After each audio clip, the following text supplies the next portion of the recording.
Hi friends, welcome back to my channel. This is Hari. AP police సంబంధించినటువంటి model పేపర్లు అండి. చాలా ముఖ్యమైనటువంటి ప్రశ్నలు, సబ్జెక్ట్ అనలిస్టులు ఇచ్చినటువంటి వాల్యుబుల్ బిట్స్ అండి.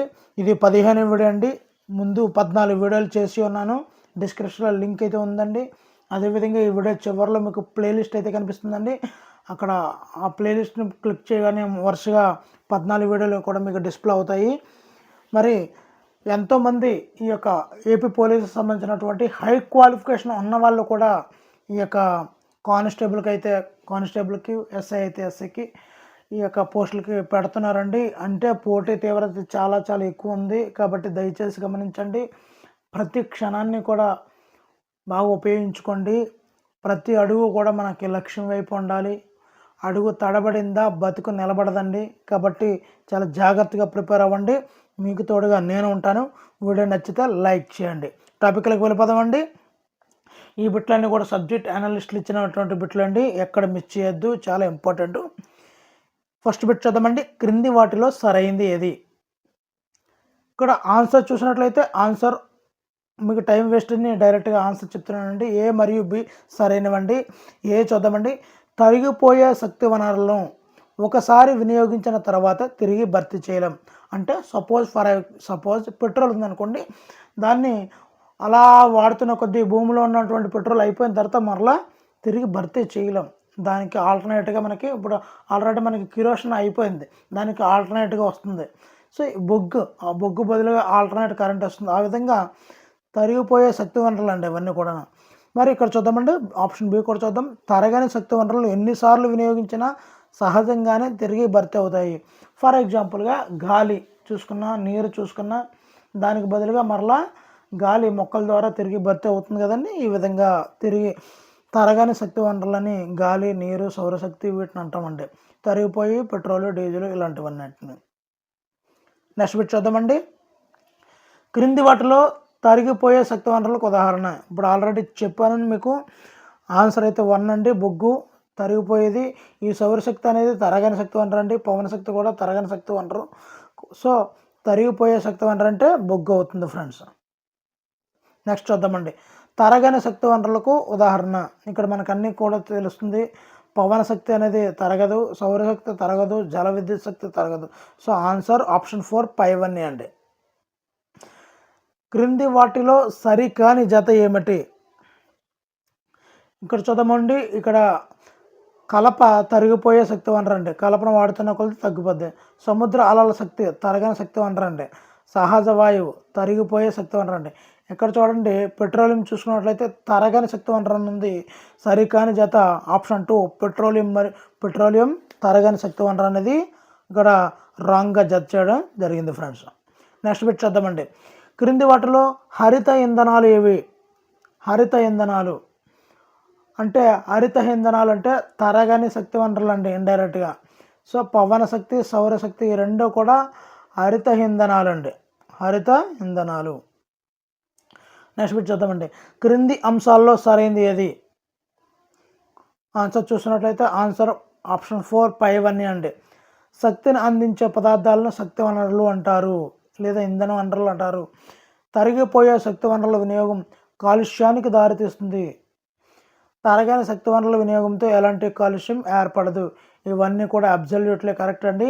Option 4 is the right answer అండి. ఇక్కడ మనం చూడండి, తరిగిపోయే శక్తి వనరులు సపోజ్ బొగ్గుని మండిస్తే కాలుష్యాన్ని దారితీస్తుంది. అదే తరగని శక్తి వనరులు అనుకోండి, గాలి అనుకోండి. సో గాలి ద్వారా లేదా నీరు ద్వారా, నీటిని వినియోగించడం ద్వారా ఎలాంటి కాలుష్యం ఏర్పడదండి. ఇండైరెక్ట్గా మనం అప్లికేషన్ చేసుకొని చూసినట్లయితే ఆ యొక్క సెంటెన్స్ మనకి పూర్తిగా అర్థమవుతుందండి. వంట చెరుకును కాల్చగా వచ్చే బొగ్గును ఏమంటారు? వంట చెరుకును కాల్చగా వచ్చే బొగ్గును ఏమంటారు? ఆన్సర్ ఆప్షన్ 2 కట్టె బొగ్గు అంటామండి. ఆప్షన్ 2 కట్టె బొగ్గు అంటాం. నెక్స్ట్ బిట్ చూద్దామండి. నల్ల బంగారం అనేది ఏన్ని పిలుస్తారు? నల్ల బంగారం అని మనం ఇక్కడ నేల బొగ్గుని పిలుస్తామండి. నల్ల బంగారం అంటాం కదా, నేల బొగ్గునండి. క్రింది వాటిలో నేల బొగ్గులోని రకం ఏమిటి? నేలబొగ్గులోని రకాలు చూసినట్లయితే లెగ్నైట్ రకము, బిట్యుమినస్, ఆంధ్రసైట్ ఇవన్నీ కూడా పైవన్నీ కూడా నేల బొగ్గులోని రకాలే సార్. ఇందులో క్వాలిటీ తక్కువ, క్వాలిటీ మీడియము, హై క్వాలిటీ అన్న నేల బొగ్గుల రకాలు ఉంటాయండి ఈ 3 కూడా. అందులో మొత్తం పూర్తిగా చూద్దామండి, అన్ని విషయాలు తెలుస్తాయి. క్రింది ప్రశ్నల్లో క్వశ్చన్ మార్క్ స్థానాన్ని భర్తీ చేయండి. Peat, lignite, bituminous question mark. ఇక్కడ ఆన్సర్ చూసినట్లయితే బిట్యుమినస్ తర్వాత ఆంథ్రసైట్ అండి. Lignite, బిట్యుమినస్, anthracite.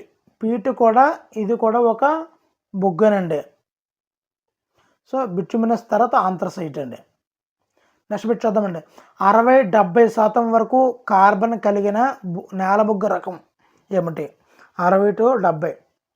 ఇది లిగ్నైట్. లిగ్నైట్ బొగ్గులో 60 నుండి 70% వరకు కార్బన్ ఉంటుందండి. లిగ్నైట్ బొగ్గులో 60 నుండి 70% వరకు కార్బన్ కలిగినటువంటి బొగ్గు అయితే ఉంటుంది ఫ్రెండ్స్. క్రింది వాటిలో రెండో అత్యధిక నాణ్యత కలిగిన బొగ్గు రకం ఏంటి? ఇందాక ఆల్రెడీ చెప్పాను, ఇక్కడ ఆల్రెడీ చెప్పాను. లిగ్నైట్ బొగ్గు గురించి చెప్పుకున్నాము. ఇక్కడ రెండో అత్యధిక నాణ్యత కలిగింది బిట్యుమినస్ అండి. బిట్యుమినస్ అనేది ఫస్ట్ది లిగ్నైట్, రెండోది బిట్యుమినస్ అండి. అత్యధిక శక్తిని విడుదల చేసే బొగ్గు రకం. ఒక బొగ్గుని కాలుస్తే ఎక్కువ శక్తిని విడుదల చేసే బొగ్గు ఏమిటంటే అది హై క్వాలిటీ అండి. So answer anthracite. మీకు అర్థమైందంటుంది. లో కార్బన్ రిలీజ్ చేసి తక్కువ విద్యుత్ వచ్చేది లిగ్నైట్ బొగ్గు అండి. తర్వాత బిట్యుమినస్, తర్వాత ఎక్కువ శక్తిని విడుదల చేసేది అయితే ఆంథ్రసైట్ అండి. నెక్స్ట్ అండి, క్రింది వాటిలో అత్యధిక నాణ్యత కలిగినటువంటి బొగ్గు ఏమిటి అంటే వీటిలో మనం ఆల్రెడీ చెప్పుకోవడం జరిగింది. ఆప్షన్ 4 ఆంథ్రసైట్ అనేది అత్యధిక నాణ్యత కలిగినటువంటి నేల బొగ్గు అండి. నెక్స్ట్ అండి, బొగ్గును నిర్వాత స్వేదనం చేయగా వచ్చే ఫలితం ఏమిటి? ఆన్సర్ ఆప్షన్ 2 కోక్ అండి. బొగ్గును ఆక్సీకరణం చేయడం ద్వారా ఈ యొక్క స్వేదనం చేయగా వచ్చే ఫలితమే కోక్ అండి. నెక్స్ట్ బిట్ చూద్దామండి. క్రింది వాటిలో అత్యధిక కెలోరిఫిక్ విలువ కలిగినటువంటి ఇంధనం ఏమిటి? ఆన్సర్ ఆప్షన్ 2 హైడ్రోజన్ అండి. అత్యధిక కెలోరిఫిక్ విలువ కలిగినటువంటి ఇంధనం. అసలు కెలోరిఫిక్ విలువ అంటే ఏమిటన్నది నెక్స్ట్ బిట్లో చూద్దామండి. అది క్లియర్గా ఉంది కాబట్టి ఇక్కడ ఎక్స్ప్లెయిన్ చేయడం లేదు. కోక్ వల్ల ఉపయోగం ఏమిటి? ఆన్సర్ ఆప్షన్ 4 1 and 2 అండి. కోక్ అనేది ఒక ఇంధనంగా ఉపయోగపడుతుంది, క్షయకరణిగా కూడా పనిచేస్తుందండి కోక్. క్రింది వాటిలో సంప్రదాయ ఇంధన వనరులకు ఉదాహరణ. ఇక్కడ మనం బాగా అబ్జర్వ్ చేసుకుంటే సంప్రదాయ ఇంధన వనరు అన్నది మనకి క్లియర్గా అర్థమైపోతుంది. ఆప్షన్ 4 పైవన్నీ కూడా సంప్రదాయ ఇంధన వనరులేనండి. బొగ్గు, పెట్రోలు, కలప ఇవన్నీ కూడా సంప్రదాయ ఇంధన వనరులకే ఎగ్జాంపుల్. అసంప్రదాయ ఇంధన వనరులకు ఉదాహరణ ఏమిటి అంటే ఆన్సర్ చూద్దామండి. ఆన్సర్ 4 అండి. ఇవన్నీ కూడా సంప్రదాయం కానటువంటి ఇంధన వనరులు అండి. వాయుశక్తి, సౌరశక్తి, భూగర్భోష్ణ శక్తి ఇవన్నీ కూడా అసంప్రదాయ ఇంధన వనరులకు ఉదాహరణ ఫ్రెండ్స్. నెక్స్ట్ బిట్ చూద్దామండి. క్రింది అంశాల్లో సరైనది ఏమిటి? ఆన్సర్ 3 1 and 2 అండి. వృక్ష జంతుజాలాలు అధిక ఉష్ణోగ్రత పీడనాల వద్ద గాలి లేని చోట బొగ్గుగా మారే ప్రక్రియను కార్బోనిఫికేషన్ అంటారు. చాలా చాలా ఇంపార్టెంట్ బిట్ అండి. నేల బొగ్గు, పెట్రోలియం, సహజ వాయువుల్ని శిలాజ ఇంధనాలు అంటారు. ఈ బాగా గుర్తుంచుకోండి. శిలాజ ఇంధనాలన్నీ వీటిని అంటారు. నేల బొగ్గు, పెట్రోలియం, సహజ వాయువులు వీటిలన్నింటినీ కూడా పెట్రోల్, డీజిల్ ఇలాంటి అన్నింటినీ కూడా శిలాజ ఇంధనాలు అంటారు. అదేవిధంగా ఇప్పుడు వృక్షాల జంతువుల అవి భూమిలో కూరుకుపోయి భూమి లోపల ఉన్నటువంటి ఎక్కువ ఉష్ణోగ్రత, ఎక్కువ పీడనాల వల్ల అది ఏమవుతుందంటే బొగ్గుగా మారిపోద్దండి. సో ఇలా బొగ్గుగా మారే ప్రక్రియనే కార్బోనిఫికేషన్ అంటారండి. అదే ఆప్షన్ ఏ చూపించాడు, ఆప్షన్ బి రెండూ కూడా సరైనవే ఫ్రెండ్స్.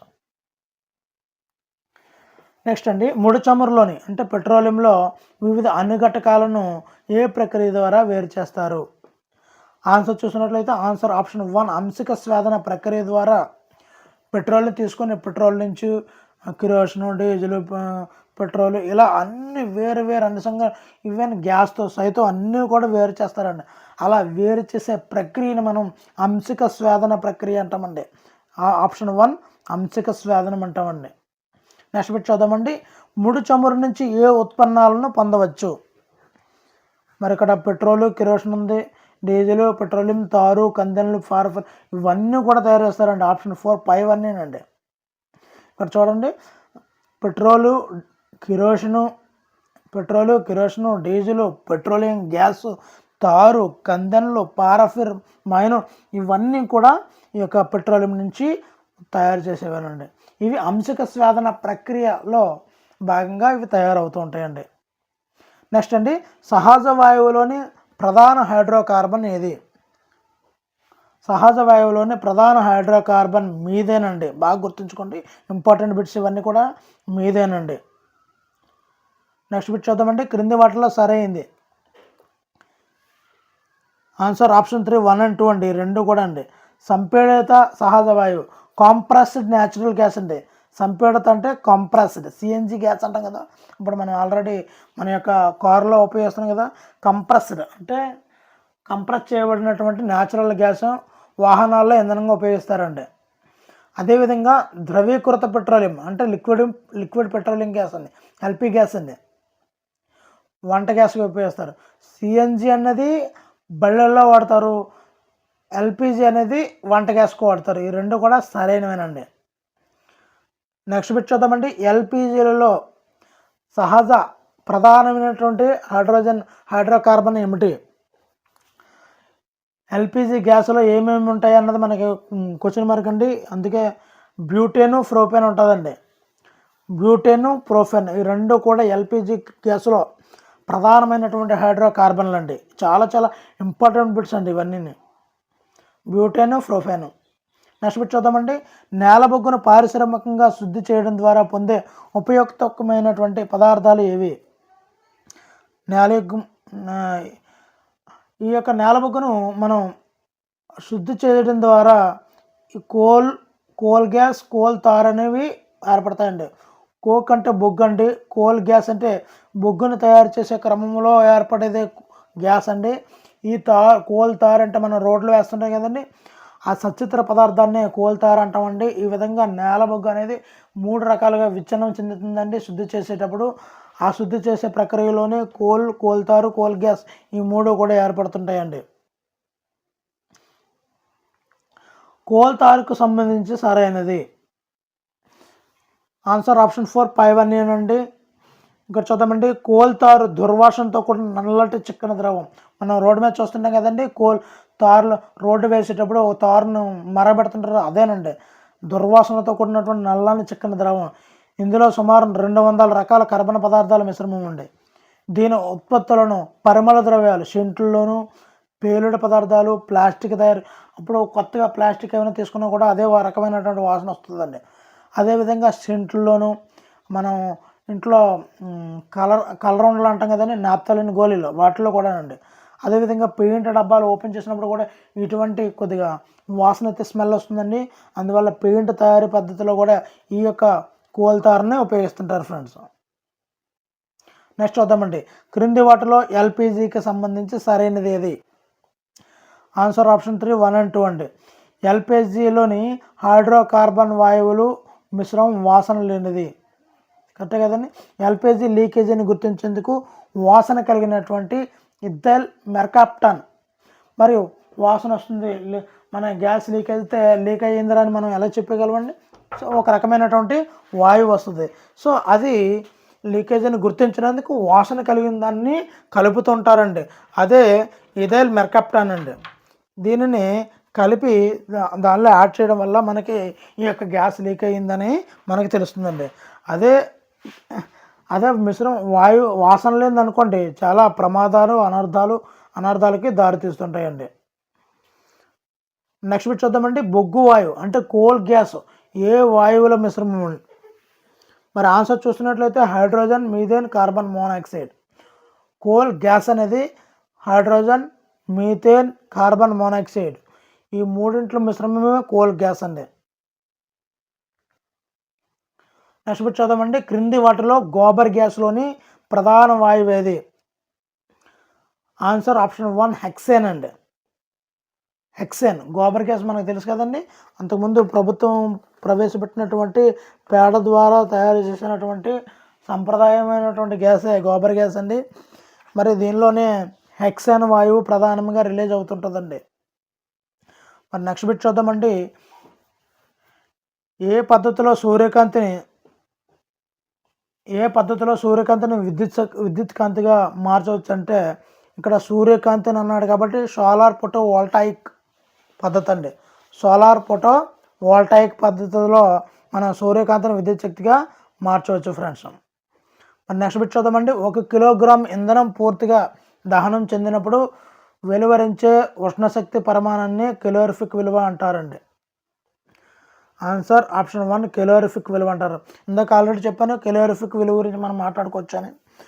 1 కేజీ పిడకలు, 1 కేజీ హైడ్రోజన్, 1 కేజీ ఇలా తీసుకున్నప్పుడు ఏది ఎక్కువ పరిమాణంలో ఉష్ణశక్తిని విడుదలస్తుంది అని తెలుసుకోవాలి అన్నప్పుడు ఒక బొగ్గు ఒక క్వాంటిటీలో ఉష్ణశక్తిని విడుదల చేస్తుందండి. సో ఏది ఎక్కువ విడుదల చేస్తుందని తెలుసుకోవడాన్ని మనం కెలోరిఫిక్ విలువ అంటారండి. కట్టెలు, పిడకలు, లేదంటే పెట్రోలు, ఇలా రకరకాల మార్చి మనం 1 కేజీ తీసుకున్నప్పుడు ఏది ఎక్కువ ఉష్ణాన్ని విడుదల చేస్తుందనేది లెక్కించడానికి కెలోరిఫిక్ విలువ అంటాం మనం. నెక్స్ట్ పెట్టండి. సౌర పలకాలను ఏ అర్ధవాహకపు పదార్థాలతో నిర్మిస్తారు?